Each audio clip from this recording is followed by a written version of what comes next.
is set to depart from the White House at 6:45 a.m. local time. Heading to Anchorage, Alaska, Trump is scheduled to participate in a bilateral meeting with Russian President Vladimir Putin at 11 a.m. local time. Once the meeting concludes, he is expected to depart Anchorage at 5:45 p.m. for the return flight to the White House. Meanwhile, Russian Finance Minister Anton Siluanov has also arrived in Anchorage and expressed hope for positive results from the meeting between U.S. and Russian representatives. This comes after Trump said he believes Putin is ready to end the war in Ukraine, but peace would likely require at least a second meeting involving Ukrainian President Volodymyr Zelenskiy. Reportedly, Ukrainian leaders and their European allies have intensified efforts to ensure that any U.S.-Russia deal does not leave Ukraine vulnerable to future attacks. Trump has described the summit as the first move in a chess game, cautioning that there is a 25% chance that the initial meeting may not be successful. He also said that the follow-up meeting with Putin and Zelensky could be more important in securing a peace deal. Here's what the U.S. president had to say. We have a meeting.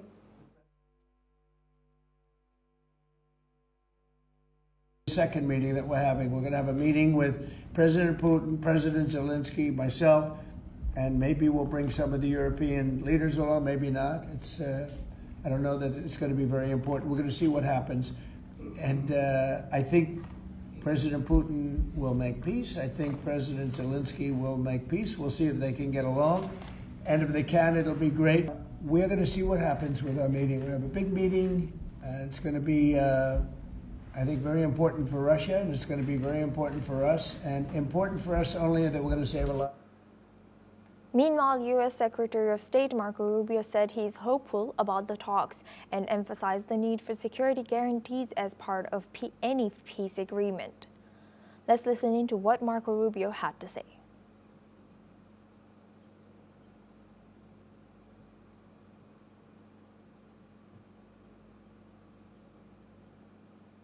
That's the reality of ongoing fighting, which is why a ceasefire is so critical. That's been our proposal from Jeddah when we left in Saudi Arabia. But we'll see what's possible tomorrow. Let's see how the talks go. And we're hopeful. We want there to be a peace. We're going to do everything we can to achieve one. But ultimately, it'll be up to Ukraine and Russia to agree to one.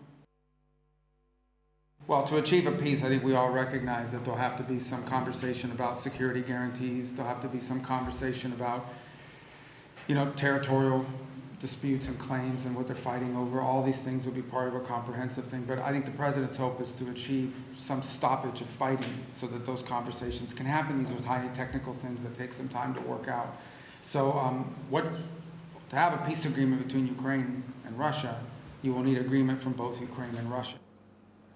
On the other hand, Germany's Chancellor Friedrich Merz urged Putin to seize the opportunity for a ceasefire during the Alaska talks, noting that Trump could take a major step towards peace more than 3 years after the war began.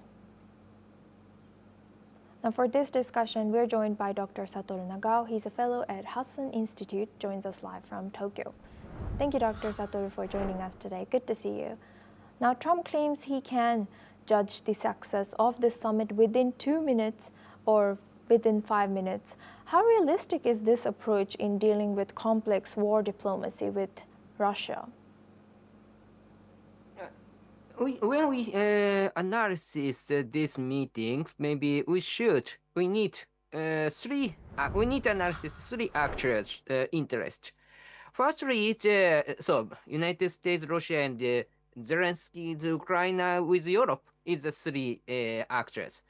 First one is the United States. In case of the United States, they want to seek the ceasefire because the United States want to concentrate in the Indo-Pacific instead of Europe. So they want to relocate resources. So that's why the first is seeking ceasefire. But if ceasefire failed, the United States asked Europe to share more security burden. And instead of using the resources in Europe, the US want to use the same resources to the Indo-Pacific.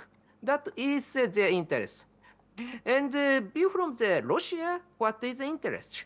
Russia is winning the war gradually, one by one, since 2014. So that's why they want to continue the war. But the sanction is not welcome. So that's why they want to extend the deadline of the sanction is the interest. But at the same time, the secondary, the Russia want to divide the opinion of the America and Ukraine.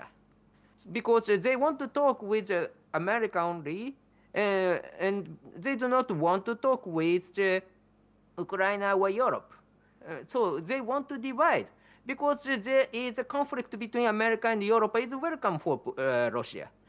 So that's why Russia want to extend the deadline means that they will promise the next meeting, and that is the first priority for them, and extend the deadline of the sanctions of the United States. And thirdly, the view from Zelensky in Europe, what is the interest? View from the Zelensky in Europe, firstly, the US and Russia decide something without Europe is the problem, so that's why this is, they want to avoid. And secondly, stopping the invasion of Russia, that is, of course, important, even if the temporary this is important. And thirdly, they want they do not want America to escape from Europe. America wants to concentrate in the Indo-Pacific. That's why they want to solve the problem. But Europe wants US to maintain their presence in Europe. So that's why they try to hold the United States is also the interest. So in this case, what will happen in this meeting? The three things could happen. Firstly, of course, a meeting between the Putin and Zelensky will happen, and Putin visit Alaska. This is also a risk, but he decided to come. This is achievement. But after that, he meets Zelensky. That is also a diplomatic achievement, so that's why U.S. want to seek. And the view from Russia, this is not welcome, but if this is the only way Russia need to concede this could happen, that is the first one. Secondly, temporary ceasefire is for some days or 1 month or more longer. Anyway, this is temporary. The war will restart. That is the second situation it could happen. Thirdly, permanent ceasefire. That is Russia do not want, but American side and European side want. That is another topic. And fourthly, in the Russia want is promise the next meeting and extend the deadline of the U.S. sanction. That is fourth thing. So these four is the line up what will happen, and which one will happen rely on the situation of the negotiation. That is the current situation, my analysis. Thank you. And Dr. Satoru, since you've mentioned 4 of them, and among them, if Trump does or if Trump fails to secure concessions from Putin, what impact could that have on both Ukraine's position and America's global standing? If the situation, if the negotiation this time fail, but U.S. and Russia promised to extend the deadline of the sanction because of that they promised the next meeting.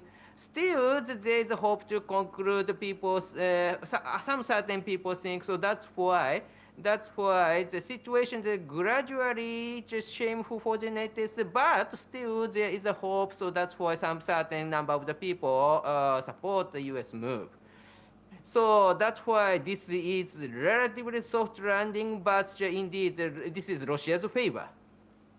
Thank you. And but Europe and Europe do not worry about U.S. is still keeping in this case keeping their presence in the Europe, and so that's why gradually this will land is indeed Europeans do not hate it, but anyway.